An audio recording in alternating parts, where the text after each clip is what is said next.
ಅರಮನೆಯಲ್ಲಿ ಅಡ್ಡಾಡುತ್ತಾ ಮೂಡು ತಗೊಳ್ರಿ, ರಾಜು ಥರಾನೇ ಲವ್ವಲ್ ದರ್ಬಾರ್ ಮಾಡ್ಬಿಡ್ರಿ. ಅಯ್ಯೋ ಬಾ ಇಳಿ ಇಳಿ ಇಳಿ, ನನ್ನ ಆಸೆ ತೀರ್ಸು. ಬಾ ಬಾ ಬಾ ಬಾ ಬಾ. ಬೇಗ ಬೇಗ ಹೇಳಿ. ನಾನ್ ನೆಮ್ಮದಿಯಾಗಿ ರೀಲ್ಸ್ ಮಾಡ್ಬೇಕಾ ಬೇಡವಾ? ತಲೆ ಮೇಲೆ ತಲೆ ಬೀಳಿ. ಇವತ್ ರಾತ್ರಿ ಅರಮನೆ ಒಳಗಡೆ ಮಲಗ್ಬೇಕಷ್ಟೇ. ತಾತ, ನೀನ್ ಅರಮನೆಯಲ್ಲಿ ಮಲಗ್ತೀನಿ ಅಂದ್ರೆ ಪೊಲೀಸ್ನವರು ಅಂಡ ಮೇಲೆ ಒದ್ದು ಅಂಡಮನ್ ಜೈಲಿಗೆ ಹಾಕ್ತಾರೆ. ಅಯ್ಯೋ ಅನ್ಸಿನ್ ಬೇಡಮ್ಮ ನನಗೆ. ಮೈಸೂರಲ್ಲಿ ಉಣ್ಣೋದು ಮಲಗೋದು ಎಲ್ಲಿ?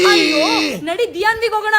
ಅರಮನೆ ಫೀಲ್ ಅಲ್ಲಿ ನೆಮ್ಮದಿಯಾಗಿ ಉಂಡು ಮಲಗಬಹುದು. ಬಾ ಬಾ ಬಾ, ನಡಿ ನಡಿ ನಡಿ. ಹೌದು, ಮೈಸೂರ್ ಫುಲ್ ಸುತ್ತಾಡಿದ್ಮೇಲೆ ಹೊಟ್ಟೆ ತುಂಬಾ ಫುಲ್ ಮೀಲ್ಸ್ ತಿನ್ಕೊಂಡು ನೆಮ್ಮದಿಯಾಗಿ ಮಲ್ಗೋದಕ್ಕೆ ಅರಮನೆ ಫೀಲ್ ಕೊಡೋ ಒಂದು ಜಾಗ ಬೇಕಲ್ವಾ? ಅದ ನೋಡ್ಕೊಂಡೆ ನಾನ್ ಬಂದಿದ್ದು ಕುವೆಂಪು ನಗರ ಮೈಸೂರಲ್ಲಿರೋ ಹೋಟೆಲ್ ದಿಯಾನ್ವಿಗೆ.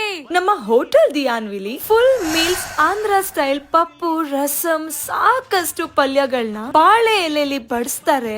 ಅಬ್ಬಬ್ಬಾ, ತಿಂತಾ ಇದ್ರೆ ಖುಷಿನೋ ಖುಷಿ. ಅಷ್ಟೇ ಅಲ್ಲ, ಇದ್ರ ಜೊತೆಲಿ ಪನ್ನೀರ್, ಚಿಕನ್ ಈ ತರ veg and non veg starters Andhra style ಅಲ್ಲಿ ಸ್ಪೈಸಿ ಅಂಡ್ ಟೇಸ್ಟಿ ಆಗಿ ಮಾಡ್ಕೊಡ್ತಿದ್ದಾರೆ. ಇನ್ನ chicken biryani, mutton biryani, boneless biryani ಅಂತೂ ಇಲ್ಲಿ ಸಿಕ್ಕಾಪಟ್ಟೆ ಫೇಮಸ್. ಫುಡ್ ಅಷ್ಟೇ ಅಲ್ಲ, ದಿಯಾನ್ವಿಯಲ್ಲಿರೋ ಆಂಬಿಯನ್ಸ್, ಇಂಟೀರಿಯರ್ ವಾರೆ ವಾ. ಹಾಗೆ ಫುಡ್ ಜೊತೆಲಿ ಸ್ಟೇ ಆಗೋದಕ್ಕೆ ರೂಮ್ಸ್, ಹಾಗೆ ನಿಮ್ಮ ಸ್ಪೆಷಲ್ ಒಕೇಶನ್ ಸೆಲೆಬ್ರೇಟ್ ಮಾಡೋದಕ್ಕೆ ದಿಯಾನ್ವಿಲಿ ಪಾರ್ಟಿ ಹಾಲ್ ಕೂಡ ಅವೈಲೇಬಲ್ ಇದೆ. ಹಾಗೆ ನೀವು ಫುಡ್ ನ ಸ್ವಿಗ್ಗಿ, ಝೊಮ್ಯಾಟೊ ಆರ್ಡರ್ ಮಾಡ್ಕೋಬಹುದು. ಫಾರ್ ಮೋರ್ ಡೀಟೇಲ್ಸ್ ಸ್ಕ್ರೀನ್ ಮೇಲೆ ಕೊಟ್ಟಿರೋ ನಂಬರ್ಗೆ ಕಾಂಟ್ಯಾಕ್ಟ್ ಮಾಡಿ. ಬ್ಯಾಂಗ್ಳೂರ್, ಹುಬ್ಳಿ, ಧಾರವಾಡ, ದಾವಣಗೆರೆ ಯಾವ ಕಡೆಯಿಂದ ನೀವು ಮೈಸೂರಿಗೆ ಟ್ರಿಪ್ ಹೋಗ್ತಾ ಇದ್ರು ಈಗಲೇ ಹೋಟೆಲ್ ದಿಯಾನ್ವಿನ ಬುಕ್ ಮಾಡ್ಕೊಳ್ಳಿ.